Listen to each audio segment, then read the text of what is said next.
मेरा नाम ओम प्रकाश सैनी है और आपको स्क्रीन पे मेरे मोबाइल नंबर दिख रहे होंगे।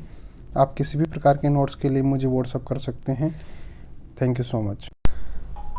हेलो स्टूडेंट्स, लास्ट वीडियो में हमने वास्तविक संख्याओं की बात की थी और ये देखा था कि जो वास्तविक संख्याएं होती हैं वो परिमेय संख्या और अपरिमेय संख्या का सम्मिलित रूप होती हैं, यानी कि उसमें हम परिमेय संख्याओं की और अपरिमेय संख्याओं की दोनों की बात करते हैं। आज हम इन दोनों संख्याओं के बारे में डिटेल से समझेंगे। पहली बात, परिमेय संख्या। परिमेय संख्या कौन सी संख्याओं को कहते हैं?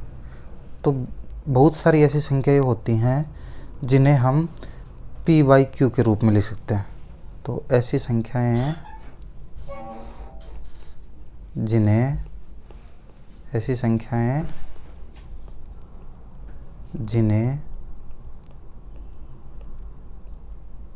p बाई क्यू के रूप में लिखा जा सकता है।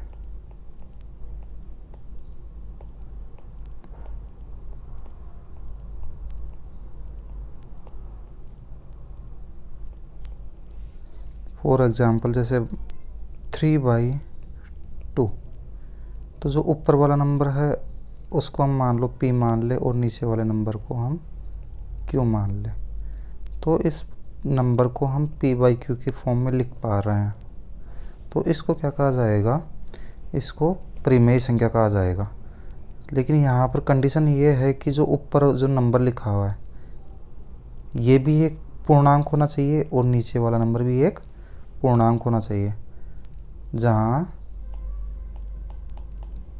p व q पूर्णांक हैं। मतलब ऐसा नहीं हो सकता कि जैसे हम ऐसा लिख दें कि 3.26 और नीचे लिख दें 5.1 और फिर कहें कि ये परिमेय संख्या है या नहीं है। तो ये परिमेय संख्या अभी जिस फॉर्म में लिखी हुई है उस फॉर्म में हम इसको परिमेय नहीं बोलेंगे, लेकिन ये परिमेय संख्या होती है। लेकिन वो किस प्रकार से होती है उसको हम बाद में समझेंगे। अभी जिस फॉर्म में लिखी हुई है अभी हम इसको परिमेय संख्या नहीं कहेंगे। परिमेय संख्या हम कब कहेंगे? जब p और q कैसे हों? पूर्णांक हो। ये पूर्णांक नहीं है, ये दशमलव संख्या है। कैसी संख्या है?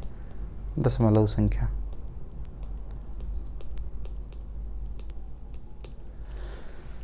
और एक और जो कंडीशन होती है वो ये होती है कि q एवं q नॉट इक्वल टू 0, यानी कि q कभी भी 0 नहीं हो सकता।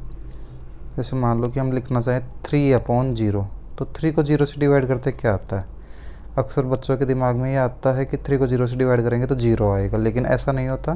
3 को 0 से डिवाइड करेंगे तो कभी भी ऐसा कोई नंबर दुनिया में एग्जिस्ट करता ही नहीं है। इसलिए इस प्रकार का जो नंबर होता है उसको लिखते हैं हम अपरिभाषित, क्योंकि एक बहुत बड़ा नंबर आएगा। कितना बड़ा आएगा ये किसी को नहीं पता, लेकिन बहुत बड़ा नंबर आना चाहिए जो कि क्या होगा? अपरिभाषित होगा।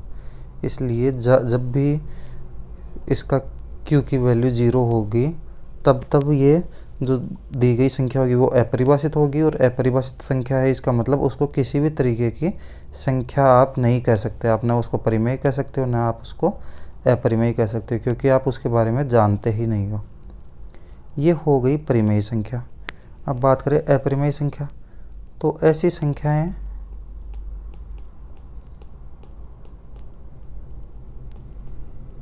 जिन्हें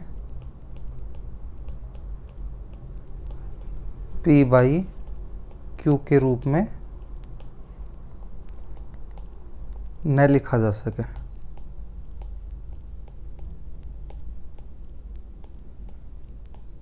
जिन्हें p बाई क्यू के रूप में लिख रहे थे उनको परिमेय बोल रहे थे, तो जिनको नहीं लिख सकते उनको क्या बोल देंगे? अपरिमेय संख्या।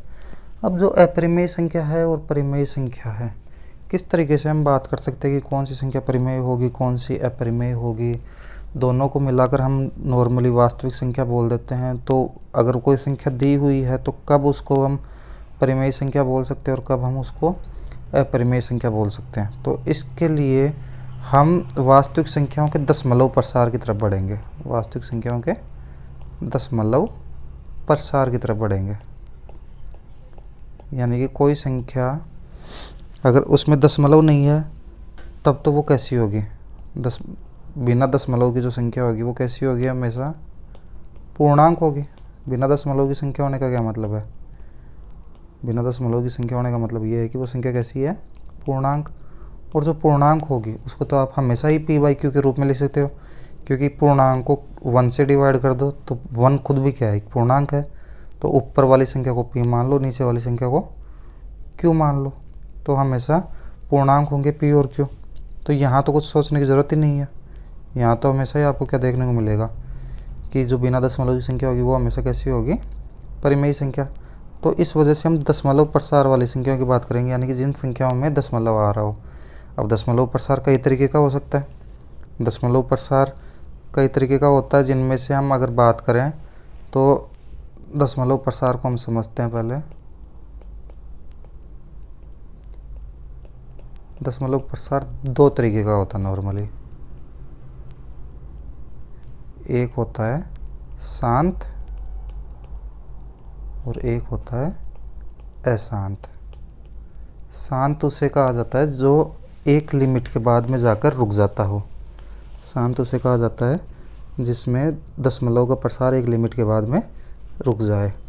और अशांत उसे कहते हैं जिसमें दशमलव प्रसार कभी रुके नहीं, मतलब लगातार चलता रहे। जैसे कि कुछ एग्जाम्पल्स ले सकते हैं, जैसे मान लो 2.56342।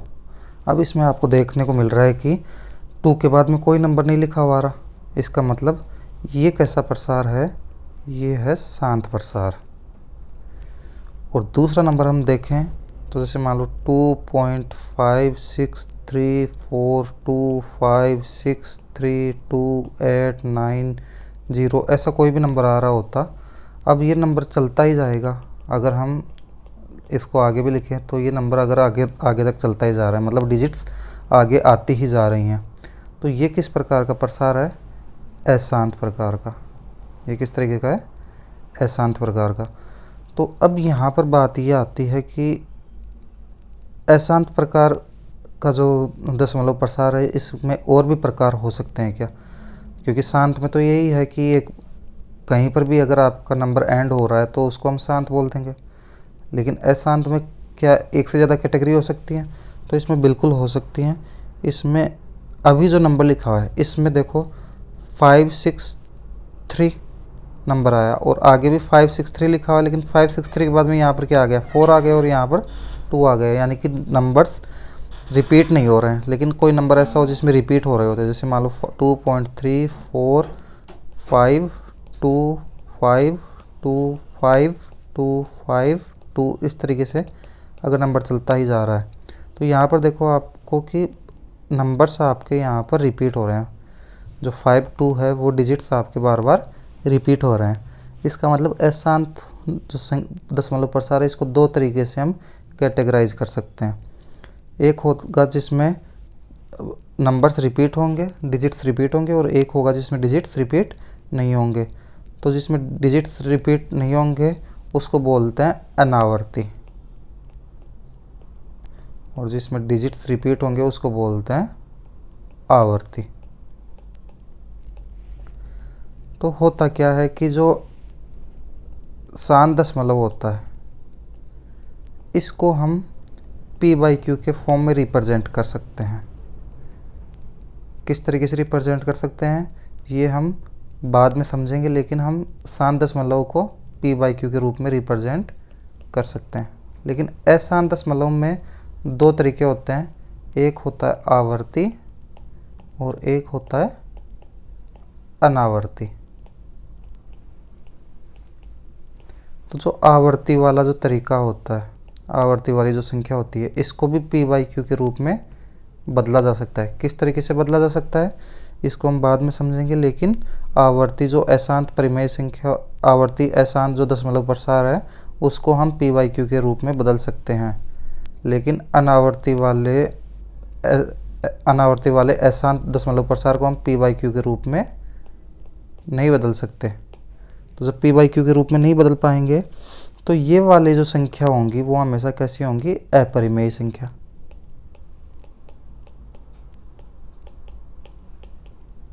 और बाकी की जो बच गई जो शांत दशमलव प्रसार वाली संख्या होगी वो कैसी होगी, परिमेय संख्या।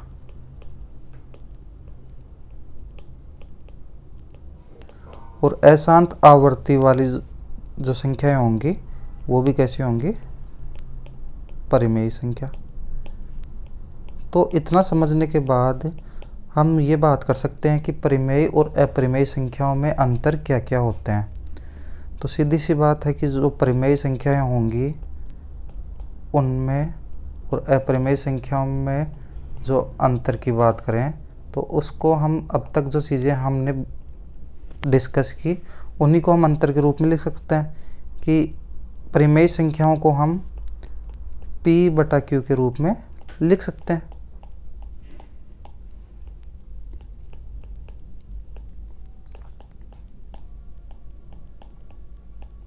और अपरिमेय संख्याओं को हम P/Q के रूप में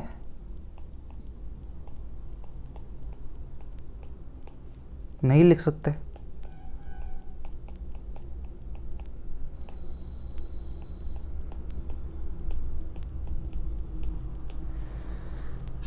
दूसरा अगर पॉइंट देखें तो परिमेय संख्याओं का दशमलव प्रसार, परिमेय संख्याओं का दशमलव प्रसार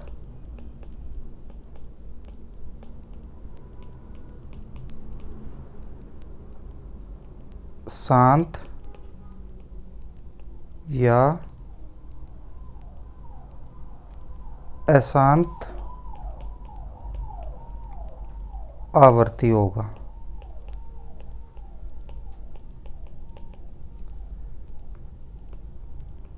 अपरिमेय संख्याओं का दशमलव प्रसार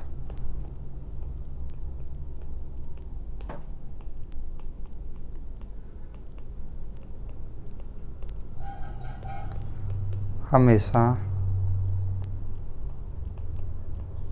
अशांत व अनावर्ती होगा। तो इस वीडियो में हमने ये समझा कि परिमेय संख्याएं क्या होती हैं और अपरिमेय संख्याएं क्या होती हैं। दशमलव प्रसार के आधार पर उन्हें किस तरीके से हम ये बता सकते हैं कि किस तरीके का दशमलव प्रसार परिमेय संख्या का होगा और किस तरीके का दशमलव प्रसार अपरिमेय संख्या के लिए होगा। अब हम नेक्स्ट वीडियो में इस बारे में डिस्कस करेंगे कि किस तरीके से जो शांत दशमलव प्रसार वाली संख्याएं होंगी उनको हम P/Q के रूप में लिख सकते हैं और किस तरीके से अशांत आवर्ती वाली जो आवर्ती दशमलव प्रसार वाली जो संख्याएं होंगी उनको हम परिमेय संख्या के रूप में लिख सकते हैं, यानी कि P/Q के रूप में हम उनको लिख सकते हैं। तो इन्हें हम डिस्कस करेंगे नेक्स्ट वीडियो में।